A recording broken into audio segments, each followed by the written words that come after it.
Hi friends, welcome back to Mazhathulli creations. ഈ channel നിങ്ങൾ ആദ്യമായിട്ടാണ് കാണുന്നതെങ്കിൽ സബ്സ്ക്രൈബ് ചെയ്യാൻ മറക്കല്ലേ.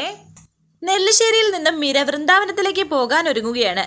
മീരയെ യാത്ര അയക്കാൻ എല്ലാവരും മുമ്മറത്ത് തന്നെയുണ്ട്. സേതു വളരെ സങ്കടത്തോടെ മീരയോട് പറയുന്നുണ്ട്, മോളെ, അർച്ചനയും ആതിരയും ഒക്കെ പോലെ തന്നെയാണ് ഞാൻ നിന്നെയും കണ്ടിട്ടുള്ളത്.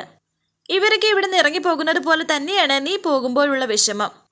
ഉണ്ടായ എല്ലാ വിഷമത്തിനും എല്ലാവർക്കും വേണ്ടി ഞാൻ മോളോട് മാപ്പ് ചോദിക്കാം. ഇത് കേട്ട് വളരെ വിഷമത്തോടെ മീര പറയുന്നുണ്ട്, മാപ്പൊന്നും മംഗള് പറയണ്ട. എൻ്റെ സ്വന്തം വീട് പോലെ തന്നെയാണ് ഞാൻ ഇവിടെ നിന്നത്. സകല സ്വാതന്ത്ര്യവും മംഗള് എനിക്ക് തന്നിട്ടുണ്ട്. അതിനൊക്കെ ഒരുപാട് നന്ദി ഞാൻ അങ്ങോട്ട് പറയണം. കമലയും അവിടെയുണ്ട്. കുറച്ചു ദിവസം ആവണിമോളോടൊപ്പം നിൽക്കട്ടെ എന്ന് കരുതിയിട്ടാ സേതുവേട്ടാ ഇവളെ ഞങ്ങൾ കൊണ്ടുപോകാം എന്ന് കരുതിയത്. ആതിരയുടെ കാര്യങ്ങളൊക്കെ അച്ഛൻ നോക്കിക്കോളാന്ന് പറഞ്ഞു. അത് മാത്രമല്ല, ഈ മാനസികാവസ്ഥയിൽ മീര ഇവിടെ നിന്നാലും ശരിയാവില്ലെന്ന് മാഷും സങ്കടത്തോടെ പറയുന്നു. നിങ്ങളുടെയൊക്കെ വിഷമം കാണുമ്പോൾ ഞങ്ങൾക്കും വിഷമമുണ്ട്. ഞങ്ങൾക്കറിയാം നിങ്ങളായിട്ട് ആരും ഇവളെ വിഷമിച്ചിട്ടില്ലെന്ന്. മറ്റൊരു സാഹചര്യത്തിൽ മീര ഇവിടേക്ക് വരുമെന്നും അനൂപ് അവരോട് പറയുന്നു. സേതു പറയുന്നു, തെറ്റിദ്ധാരണകൾ കൊണ്ടുള്ള വിഷമങ്ങളാണ് സഹിക്കാനും മറക്കാനും പാട്. ഇങ്ങനൊരു അവസ്ഥയിൽ മീര ഇവിടെ നിന്ന് പോകുന്നതിൽ വിഷമമുണ്ടെങ്കിലും ഞാൻ തടയുന്നില്ല. നിനക്ക് എപ്പോൾ വേണമെങ്കിലും സ്വന്തം വീട് പോലെ ഇവിടേക്ക് വരാം, താമസിക്കാം. ഇനി കൂടുതൽ പറഞ്ഞ് ഞാൻ നിങ്ങളെ വിഷമിപ്പിക്കുന്നില്ല. എല്ലാവരോടും യാത്ര ചോദിക്കുകയാണ് മീര. എന്നിട്ട് മീര അവരോടൊപ്പം പോകാൻ തുടങ്ങുന്നു. ആവണിമോള് പോവുകയാണോ എന്ന് സേതു ആവണിയോട് ചോദിച്ചപ്പോൾ ആവണി പറയുന്നുണ്ട്, അമ്മയെ പോലീസുകാരെ ഒരുപാട് തല്ലി. അമ്മ നേരത്തെ ഭയങ്കര കരച്ചിലായിരുന്നു, അതാ അമ്മയും കൊണ്ട് പോകുന്നത്. അങ്ങനെ അവരെല്ലാവരും പോവുകയാണ് നെല്ലിശ്ശേരിയിൽ നിന്നും. മീര പോകുമ്പോൾ സങ്കടത്തോടെ അർച്ചനയും ആതിരയും ഒക്കെ നിൽക്കുന്നുണ്ട്. പിന്നീട് കാണിക്കുന്നത് സേതു ലാപ്ടോപ്പുമായി ഹാളിലേക്ക് വരുന്നു. അവിടെ വക്കീലും പിന്നെ നെല്ലിശ്ശേരിയിലെ എല്ലാവരും ഉണ്ട്. ഞാൻ വക്കീലിനോട് വരാൻ പറഞ്ഞത് മറ്റൊന്നിനുമല്ല, കുറേ നാളായി ഞാൻ ആഗ്രഹിക്കുന്നു ഇതുപോലെ എല്ലാവരെയും ഒരുമിച്ച് വിളിച്ചു നിർത്തി ഈ ഒരു കാര്യം പറയണമെന്ന്. എൻ്റെ മക്കളും മരുമക്കളും ഈ വീട്ടിൽ ഒരുമിച്ച് താമസിക്കുന്നുണ്ട്. ഇതുവരെ ഇതിനെക്കുറിച്ച് ആരും സംസാരിക്കാതിരുന്നത്. ഇനിയിപ്പോൾ നന്ദൻ തിരിച്ചു വന്ന സ്ഥിതിക്ക് താമസിപ്പിക്കണ്ട. അല്ല സാറ് പറഞ്ഞു വരുന്നത് എന്നിങ്ങനെ വക്കീൽ ചോദിച്ചപ്പോൾ സേതു പറയുന്നു, അതിലേക്കാണ് ഞാൻ വരുന്നത്. എൻ്റെ മക്കൾക്ക് വേണ്ടി ഞാൻ കുറേ സമ്പാദിച്ചിട്ടുണ്ട്. ആ സമ്പാദ്യം കുറെ ഇവരുടെ എല്ലാവരുടെയും പ്രയത്നം കൊണ്ട് ഇവിടം വരെയായി. ഇനിയും എൻ്റെ മക്കൾ എൻ്റെ തണലിലല്ല നിൽക്കേണ്ടത്. അവർക്ക് പലർക്കും പല ബിസിനസ് ആശയങ്ങളും കാണും. അതൊക്കെ കൊണ്ട് ഞാനൊരു തീരുമാനം എടുത്തു. ഉള്ള സ്വത്തുക്കൾ ആർക്കൊക്കെയെന്ന് ഇവിടെ എല്ലാവരും ഒന്ന് അറിയട്ടെ. അതുകൊണ്ട് പുതിയ ഒരു വിൽപത്രം ഞാൻ എഴുതിക്കാൻ തീരുമാനിച്ചു. ഇതിൻ്റെയൊക്കെ ആവശ്യം ഇപ്പോൾ ഉണ്ടോ അച്ഛാ എന്ന് നന്ദൻ ചോദിക്കുന്നു. ഞങ്ങൾ അച്ഛനെ വിട്ട് എവിടേക്കും പോവാൻ പോകുന്നില്ല, പിന്നെ എന്തിനാ അച്ഛാ വീതം എന്നെ സച്ചിയും പറഞ്ഞപ്പോൾ സന്ദീപ് പറയുന്നു, ഇപ്പോൾ ഉള്ളതുപോലെ ഞങ്ങളെല്ലാം നോക്കി നടത്തിക്കോളാം അച്ഛാ. പുച്ഛത്തോടെ ഇതെല്ലാം കേട്ട് അവൻ നിൽക്കുന്നുണ്ട്. ഇതെല്ലാം കേട്ട ശേഷം സേതു പറയുന്നു, നിങ്ങളെല്ലാം കരുതുന്നത് പോലെ അവകാശപ്പെട്ടതെല്ലാം തന്നെ നിങ്ങളെ പറഞ്ഞു വിടുവല്ല. എല്ലാത്തിനെ കുറിച്ചും എൻ്റെ മരുമക്കൾക്കും ബോധ്യം വരട്ടെ എന്ന് തോന്നിയതാ. ഇതാണ് ഞാൻ ആദ്യം എഴുതിയ വിൽപത്രം എന്ന് പറഞ്ഞിട്ട് വക്കീലിന്റെ കയ്യിൽ വായിക്കാനായി കൊടുക്കുകയാണ് സേതു. സേതുമാധവൻ എന്ന് ഞാൻ എഴുതി സാക്ഷ്യപ്പെടുത്തിയ വിൽപത്രം. എൻ്റെ ഉടമസ്ഥതയിലുള്ള സ്കൂൾ, കോളേജ്, ഫാക്ടറി, ആശുപത്രി, ജുവലറികൾ, ഷോപ്പിംഗ് മാളുകൾ, സിനിമാ തിയേറ്റർ, ഹോട്ടലുകൾ, പെട്രോൾ പമ്പ്, മറ്റ് വ്യവസായ സ്ഥാപനങ്ങൾ തുടങ്ങി എല്ലാ സ്ഥാപന ജംഗമ വസ്തുക്കളും, കൃഷിഭൂമി, എസ്റ്റേറ്റ്, 1700 ഏക്കർ ഭൂസ്വത്തും വകകളും എല്ലാം സേതുമാധവൻ എന്ന എനിക്കും മരണപ്പെട്ട എൻ്റെ ഭാര്യയ്ക്കും അവകാശപ്പെട്ടതാണ്. എൻ്റെ മരണശേഷം എൻ്റെ മക്കളായ നന്ദകുമാർ, സച്ചിദാനന്ദൻ, സന്ദീപ്, സ്നേഹ ഇവർ 4 പേർക്കും അവകാശപ്പെട്ടതാകുന്നു. അതിൽ ഓരോരുത്തർക്കുമുള്ള അവകാശങ്ങൾ എന്തൊക്കെയാണെന്ന് ചുവടെ പറയുന്നു. ഇത്രേ പറഞ്ഞപ്പോൾ സേതു പറയുന്നു, മതി വക്കീലെ, എൻ്റെ ആവശ്യം ഇത്രയേ ഉള്ളൂ. പുതിയൊരു വിൽപത്രം തയ്യാറാക്കണം. എൻ്റെ സ്വത്തുക്കൾ ഇപ്പോൾ 4 ആയിട്ടാണ് ഭാഗം വെച്ചിരിക്കുന്നത്. അത് മാറ്റി 5 ആയിട്ട് വീതം വെച്ചിട്ട് ഭാഗം വെക്കണം. അതിൽ ഒരു ഭാഗം എനിക്ക്. സാറിനെ എന്നെ സംശയിച്ചുകൊണ്ട് വക്കീൽ ചോദിച്ചപ്പോൾ സേതു പറയുന്നു, സ്വത്തിനോടുള്ള ആർത്തി കൊണ്ടല്ല. എൻ്റെ മരണശേഷം എൻ്റെ സ്വത്തുക്കളെല്ലാം, അതായത് 5ൽ ഒരു ഭാഗം സ്വത്തുക്കൾ എൻ്റെ മക്കളുടെ മക്കൾക്ക് അവകാശം എഴുതാനാണ്. നന്ദനും സച്ചിക്കും സന്ദീപിനും സ്നേഹിക്കും ജനിക്കാൻ പോകുന്ന കുഞ്ഞുങ്ങൾക്കാണ് ഞാനത് കൊടുക്കുന്നത്. അതിൽ ആദ്യത്തെ അവകാശിയാകുന്നത് സന്ദീപിൻ്റെ കുഞ്ഞായിരിക്കും. ഇതൊന്നും കേട്ടിട്ട് അവനിക്കും അനുകിക്കും സഹിക്കാൻ പറ്റുന്നില്ല. അധികം വൈകാതെ സച്ചിക്കും നന്ദനും കുഞ്ഞുങ്ങൾ ഉണ്ടാവണം എന്നാണ് എൻ്റെ ആഗ്രഹം. അത് കേട്ടപ്പോൾ പെട്ടെന്ന് സച്ചിയുടെ മുഖം മാറി. സത്യം പറഞ്ഞാൽ ഇതിൻ്റെ ആവശ്യമുണ്ടെന്ന് എനിക്കറിയില്ല, എന്നാലും അതിൻ്റെ ഒരു ആവശ്യമുണ്ട് എന്ന് എനിക്കൊന്ന് തോന്നി. എന്താ, എന്തെങ്കിലും നിയമ തടസ്സം ഇതിനുണ്ടോ എന്ന് സേതു പറഞ്ഞപ്പോൾ വക്കീൽ പറയുന്നു, തടസ്സമൊന്നുമില്ല, മറ്റൊരു വിൽപത്രം എഴുതാം. ഇനിയും കാണാത്ത എൻ്റെ കൊച്ചുമക്കൾക്ക് വേണ്ടി എന്തെങ്കിലും ചെയ്യണമെന്ന് തോന്നിയത് കൊണ്ടാണ് ഞാൻ വക്കീലിനോട് വരാൻ പറഞ്ഞത്. ഞാൻ ഈ പറഞ്ഞതിൽ ആർക്കും എതിർപ്പില്ലല്ലോ എന്നും സേതു ചോദിക്കുന്നുണ്ട്. ആരും ഒന്നും മിണ്ടുന്നില്ല. പിന്നീട് കാണിക്കുന്നത് ഒരു ബാറിന്റെ മുന്നിൽ കുടിച്ച് ആകെ ബോധമില്ലാത്തയല്ല ഒരുമാതിരി ഇങ്ങനെ ആടി ആടി വരികയാണ് നന്ദൻ. കാറിന്റെ ഡോർ തുറക്കാൻ പാടുപെടുന്നു. കീ ഇടാൻ സാധിക്കുന്നില്ല. അപ്പോഴാണ് സന്ധ്യ ഒരു കാറിൽ അവിടേക്ക് വരുന്നത്. നന്ദൻ ഇങ്ങനെ കഷ്ടപ്പെടുന്നത് സന്ധ്യ കാറിലിരുന്ന് കാണുന്നു. പെട്ടെന്ന് തന്നെ സന്ധ്യ കാറിൽ നിന്നും ഇറങ്ങി നന്ദന്റെ അരികിലേക്ക് വന്നു. നന്ദൻ എന്താ ഇവിടെ എന്ന് ചോദിക്കുന്നു. ഡോക്ടറോ? അതെന്ത് ചോദ്യ ഡോക്ടറെ? എല്ലാവരും ഈ ബാറിൽ വരുന്നത് എന്തിനാ? കുടിക്കാൻ. ഞാനും വന്നത് അതിന് തന്നെയാണ് എന്ന് നന്ദൻ പറഞ്ഞപ്പോൾ സന്ധ്യ പറയുന്നു, നന്ദൻ ഇങ്ങനെ ഒരു ശീലം ഉണ്ടോ എന്ന്. എന്നാൽ നന്ദൻ പറയുന്നു, ശീലം അല്ല സന്ധ്യ, അവസ്ഥയാണ്, സാഹചര്യങ്ങളല്ലേ മനുഷ്യനെ കോലം കെട്ടിക്കുന്നത്.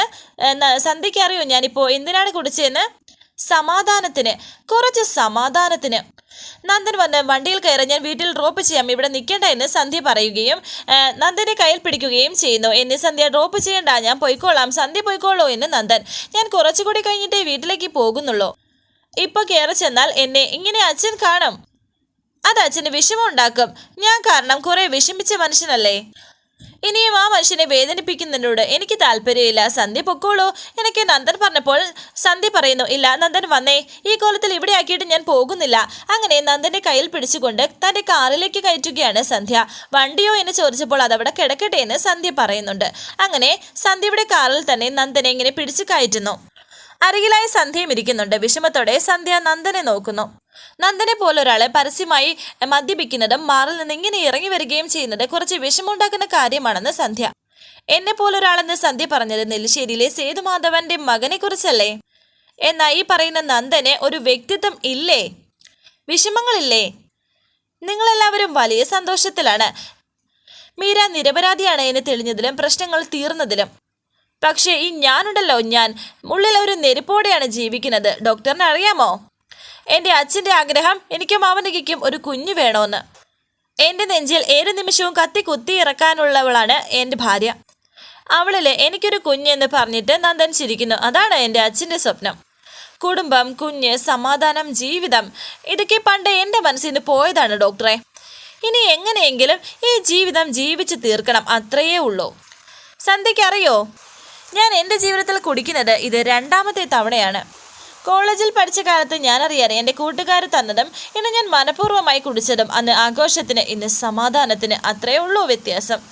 ഇരിക്കേണ്ട സങ്കടത്തോടെ സന്ധ്യ പറയുന്നു. നന്ദൻ പറയുന്ന വിഷമം എനിക്കുണ്ട് എന്ന് കരുതി ഞാൻ മദ്യപിക്കുന്നു. ജീവിത സാഹചര്യങ്ങൾ മാറുമ്പോൾ നമ്മളും മാറണം. മദ്യമല്ല എല്ലാത്തിനെയും അവസാന വാക്ക്. കുടുംബം, കുഞ്ഞ്, ഇതെല്ലാം എൻ്റെയും ആഗ്രഹങ്ങളായിരുന്നു. എന്നിട്ട് ഇപ്പോഴാ ഒറ്റയ്ക്ക്. ചിരിച്ചുകൊണ്ട് നന്ദൻ പറയുന്നു, നമ്മൾ രണ്ടുപേരും ഒരേ തോണിയിലെ യാത്രക്കാരാണല്ലേ ഡോക്ടറെ? നമ്മളോട് ഈശ്വരൻ എന്തിനാണാവോ ഇങ്ങനെ കാണിക്കുന്നത്? സന്ധ്യ പറയുന്നു, ഇങ്ങനെ പറയാനല്ലാതെ എന്ത് പ്രയോജനം? കുറെ ആഗ്രഹങ്ങൾ ഞാൻ പണ്ടേ മനസ്സിൽ നിന്ന് കളഞ്ഞു. എന്തിനാണ് മനസ്സിലിട്ട് വളർത്തുന്നത് എന്ന് കരുതി.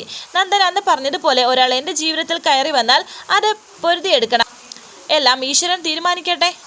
സന്ധ്യ പോലത്തെ ഒരു ഭാര്യയായിരുന്നു എനിക്ക് ആവശ്യം. മനസ്സിലാക്കുകയും കൂടെ നിൽക്കുകയും ചെയ്യുന്ന ഒരു ഭാര്യ എന്ന് പറഞ്ഞ് സന്ധ്യയുടെ തോളിലേക്ക് ചാരിക്കിടക്കുകയാണ് നന്ദൻ. അന്നേ പറയണമെന്ന് കരുതിയതാ ഇപ്പം പറഞ്ഞതേ മദ്യത്തിന്റെ ധൈര്യത്തിലാ.